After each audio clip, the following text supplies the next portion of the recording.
The text arrived at 7:14 a.m., plain and final, like a decision already carried out somewhere without me. We've decided you should step away for now. No context, no reason, no question mark pretending to care how I felt about it. I stared at the screen longer than I should have, not because it hurt, but because it confirmed something I had been quietly noticing for months. Decisions about my life were still being made in rooms I wasn't invited into. Conversations happened. Conclusions were reached. Then I was informed. Step away from what exactly wasn't specified. The family business I helped stabilize when no one else wanted to deal with the mess. The house I'd been paying toward without my name ever appearing on a document. The role I'd slid into naturally, fixing problems without being acknowledged for them. My father liked language that sounded reasonable. For now, we've decided, always plural, as if consensus erased responsibility. I didn't reply right away. I made coffee. I watched the city wake up. I reread the message once more, slowly, like it might reveal something hidden between the words. It didn't. What it did reveal was intent. This wasn't about rest. It wasn't concern. It was removal. Quiet, polite, and deliberate. The kind that lets people sleep at night while pretending they were fair. By noon, my mother called. She spoke gently, carefully, like someone handling glass. She said it was temporary. She said things would make sense later. She said it was best if I didn't make this harder than it needed to be. I told her I understood, and I did, completely. By evening, the pattern was obvious. Access revoked. Meetings rescheduled without me. Accounts I used daily suddenly required additional approval. Doors didn't slam. They closed softly. That was the point. They assumed I would wait, that I would ask what I had done wrong, that I would try to earn my way back in. They forgot something important. I had already learned how to function without their permission. And once you realize you don't need a seat at the table to own the ground it stands on, dismissal stops feeling like rejection. It starts feeling like opportunity. I didn't respond to the text that night. I started preparing instead. The next morning, I went through everything they had quietly changed. Accounts I had maintained for years now required approvals from people who had never even logged in. Access codes expired.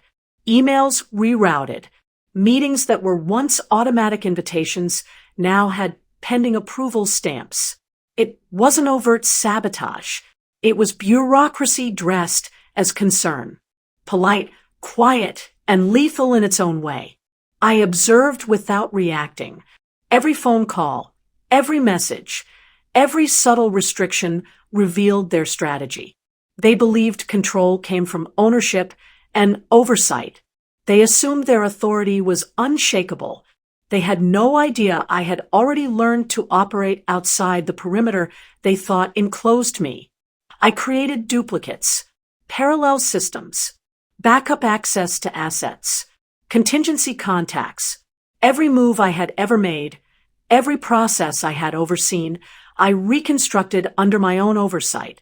By the third day, I had mapped their entire attempt at restriction. Every loophole, every dependency, every control they thought would slow me down now worked in my favor. Then I discovered the real weakness. It wasn't the permissions or the codes. It wasn't even the people acting as intermediaries. It was their assumption that I needed them, that I would wait, plead, or beg. That arrogance was their undoing. They had no idea that I had been preparing for independence long before the message arrived. I began activating contingencies quietly. Accounts that had been dormant for years suddenly came alive under my authority. Contracts they thought required their signatures now executed under protocols they couldn't override. Assets they believed were untouchable were now completely within my control. Everything they were trying to deny me existed outside their awareness. It was legal, irreversible, and invisible to them. By day 5, the pattern became clear. They were panicking internally, even if they masked it publicly. My father called a meeting, thinking urgency would intimidate me. My mother attempted coaxing, trying to appeal to loyalty or guilt. I listened to every word, measured every pause, and did not flinch. I didn't argue. I didn't explain. I only watched. The final confirmation came when I received a discreet message from an unexpected source, a lawyer they had hired. Their voice, cautious and curious, asked if I was aware of certain dormant clauses they assumed I couldn't access. I replied simply, yes, and that was enough. The shift had begun. By the end of the week, the stage was set. My parents believed they controlled the narrative, but every tool they thought would limit me now ensured their helplessness. Every delay, every restriction, every dismissive remark only reinforced my advantage. They had treated me like a subordinate. I had transformed into the executor of outcomes they couldn't influence. They thought stepping me aside would diminish me. It did the opposite. It forced me to operate from a place they couldn't reach, with precision, patience, and clarity. By the time they realized the truth, the system they had built to sideline me had already secured my authority. And the message I never sent them, the one I kept to myself as I watched their frustration mount, was simple. You removed me, thinking I would falter. I flourished. The stage was mine, and they hadn't even noticed. They reached out a week later, not with an apology, but with confusion. Things weren't working the way they expected. Processes stalled. People hesitated. Decisions that used to move smoothly now circled endlessly without landing. The silence I'd left behind had weight, and it was finally pressing on them. My father called first. His tone was measured, careful, almost polite. He asked if I had time to talk. Not demanded. Asked.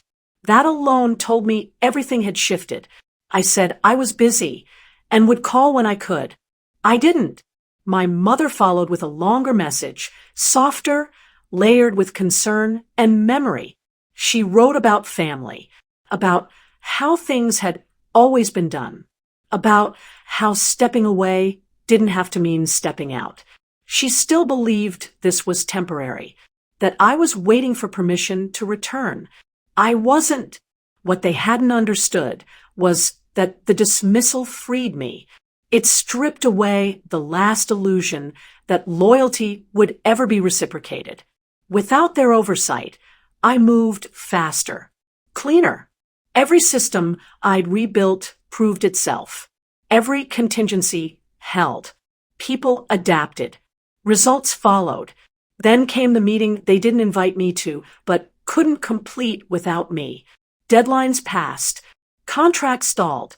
Someone finally said my name out loud in a room I wasn't in, not as an obstacle, as a necessity. That was the moment they realized stepping me away hadn't reduced my influence. It had clarified it. When I finally responded, I didn't confront them. I didn't accuse. I didn't explain what they'd lost. I simply said I was doing well, that my focus had shifted, and that I hoped things worked out for them. They heard the distance in that message. Not anger. Finality. I didn't step back in. I didn't reclaim a role. I didn't ask for acknowledgement. I built something parallel, something durable, something that didn't depend on being chosen. They decided I should step away. So I did. And in doing so, I stepped into a version of my life where dismissal no longer had power, where silence was a strategy, and where my worth no longer waited for approval. They made their decision. I made mine.